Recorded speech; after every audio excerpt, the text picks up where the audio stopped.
Hey guys, Chris here. Tonight I am in the Carson Pass area. We got a story for you.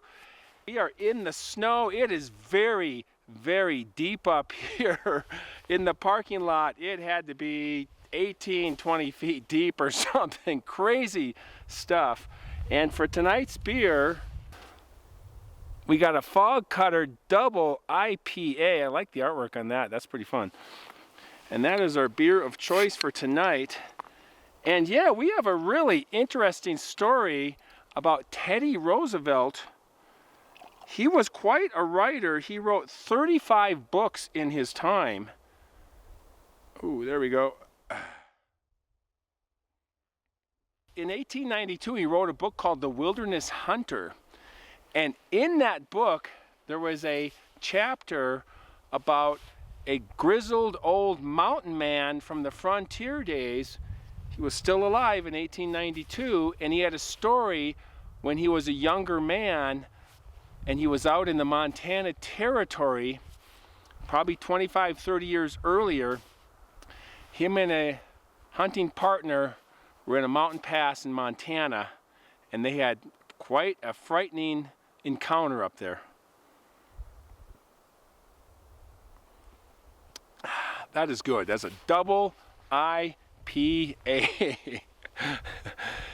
My chair did not work tonight because the snow was so deep. I just sunk right in. So I am sitting on the material of my chair. I took the chair off the frame here. Kind of worthless in the snow. So Teddy Roosevelt is my favorite president of all time. He was a champion of conservation. Amazing amount of land in the United States he set aside. 150 national forests, 18 national monuments, and 5 national parks Teddy set aside, totaling 230 million acres of land. So if you live near a national forest, 150 national forests, you can thank Teddy for that. Bully for Teddy. I used to have a t-shirt when I worked in Yellowstone in the 80s. It had a big caricature of Teddy Roosevelt on it, and it said, "Bully for Yellowstone." Love it.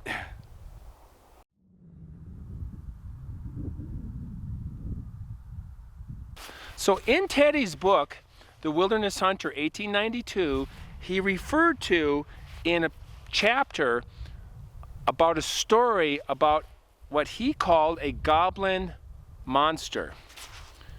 What's interesting about this story, and it was told by this old mountain man from the frontier, but it has very similar patterns to what we know about Sasquatch today.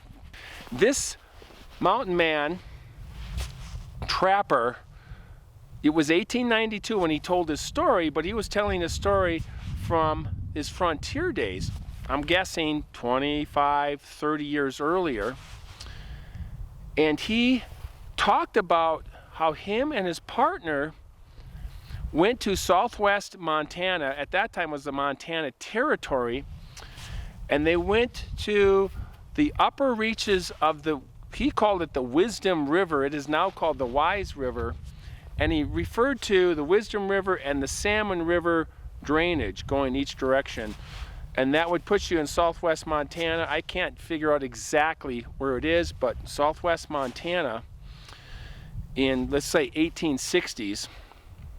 These two trappers were moving through the territory, southwest Montana, and they were up a particularly wild and lonely pass that they knew had a bad reputation due to the fact that a fellow trapper was found a few years earlier dead, and his half-eaten remains were considered or thought to be eaten by a wild animal.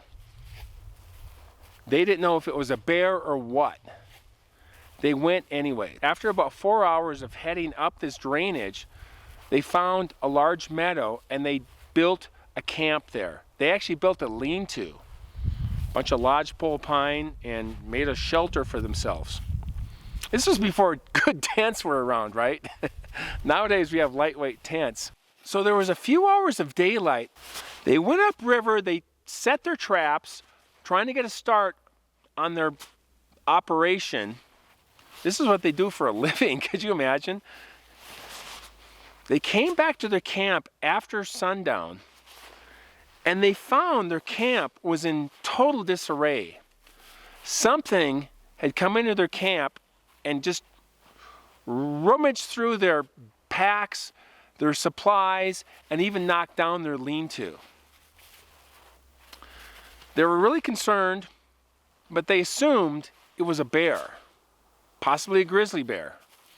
So they restored their camp, they put their lean-to back together, and then Bauman decided to get some light from the fire, and he made a torch, and he followed the tracks from their camp into the forest. Something wasn't right. He noticed that the tracks were just two sets of tracks. He told his partner, he said, "This bear is walking on 2 feet." So his partner went into the forest with him, and they checked out the tracks. They're expert trackers, and they could see something was really off about this whole thing. What they thought was a bear turned out possibly to be something else. Crazy. They were not used to this. They're used to being mountain men, and they know what's out there. There's moose and elk and mountain lions, grizzly bears, black bears, bobcats. And what they found was something completely different. This really concerned both of the trappers. They didn't have any options other than that we got to spend the night here. They put out the fire, went to sleep, and about 3 hours later, they heard something walking around their camp on 2 feet. They both got their guns ready, hunters, trappers, and they are loaded for bear, so to speak. And they just waited, listening, and they could hear something walking quietly, but it sounded heavy. They could just tell by the weight and the sound that it was making. Obviously, they didn't have any flashlights, and they saw through the opening of their lean-to that they had rebuilt a shadow of a large shape, big hulking shape, standing there looking at them. Bauman took his gun and took a shot, and whatever this thing was, it let out this god-awful scream, and it ran off into the woods. And they could hear it crashing through the woods, down this slope, across this creek, and they could hear it crashing until it disappeared into the woods. They did not sleep the rest of that night. Woke up the next day, looked around, and they found more of these tracks, large, human-like footprints in the dirt. Not a lot of them. It was very hard packed, but just a few of them, and then they followed them down to this creek. It was really certain that he had hit whatever this thing was. Took off in the forest. They decided, okay, we're here, let's go upstream and set some more traps and do our business, but we're going to stay close, we're going to have our guns ready, and we're going to have keep a watch out for anything that ain't right. They stayed together, moved upstream, set their traps. Just had a really bad feeling the whole day, like something was watching them. Really familiar Sasquatch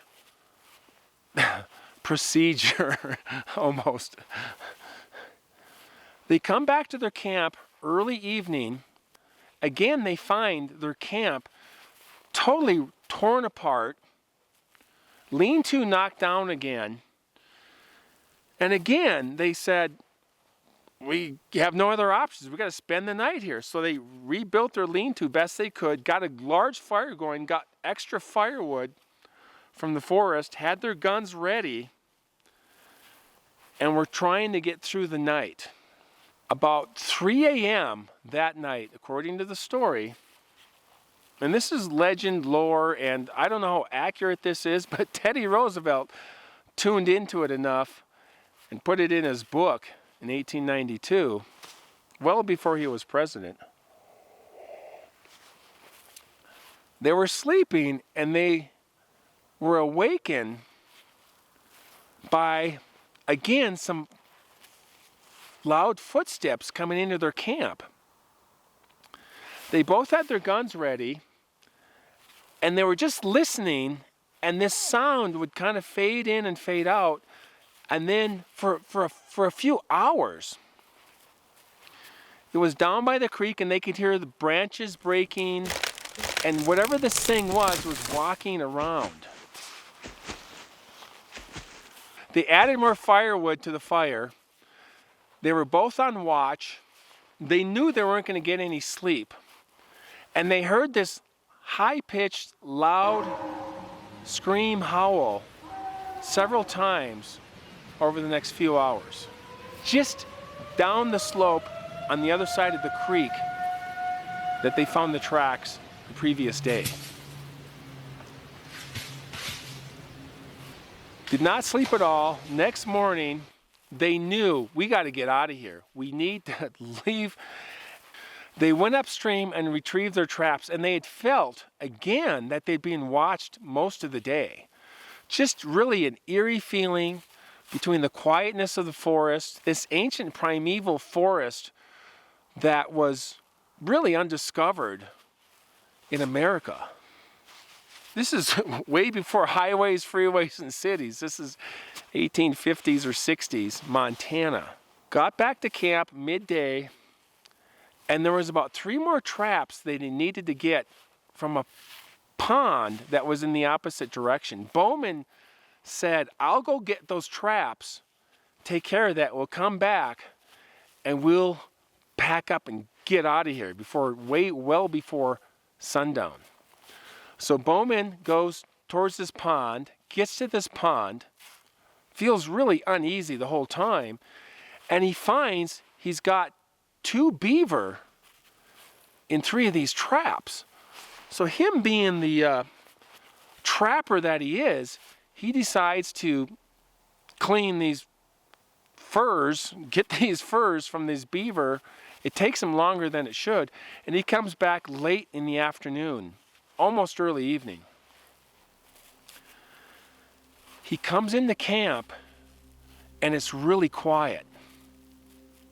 He can see the fire is almost out. There's still some smoke billowing out of it.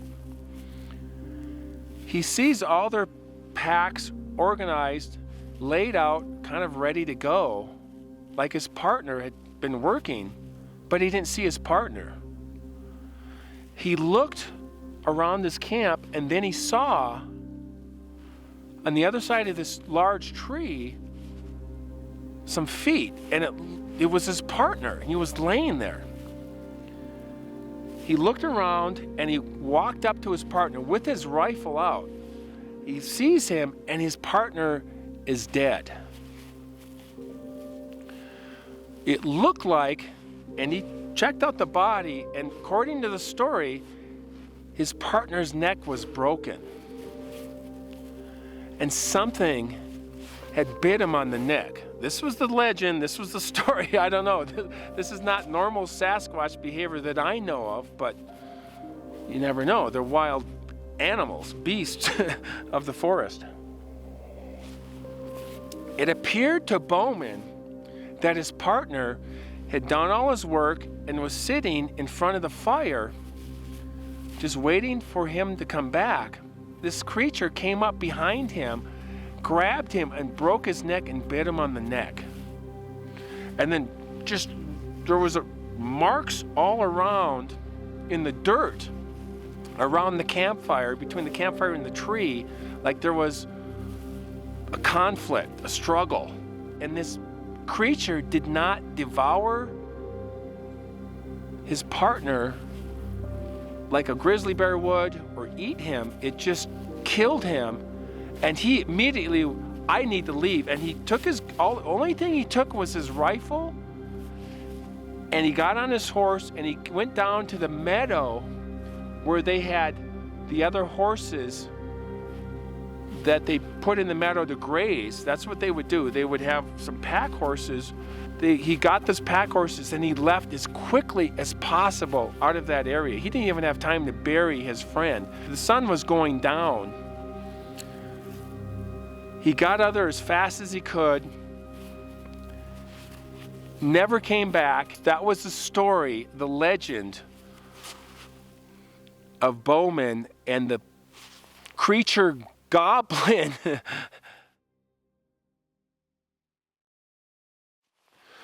I am thinking about doing more videos during the week to build my channel up and to bring some more content to you guys. I think that would be kind of fun.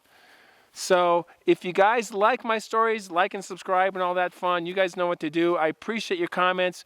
And as always, we'll see you next time and keep hiking.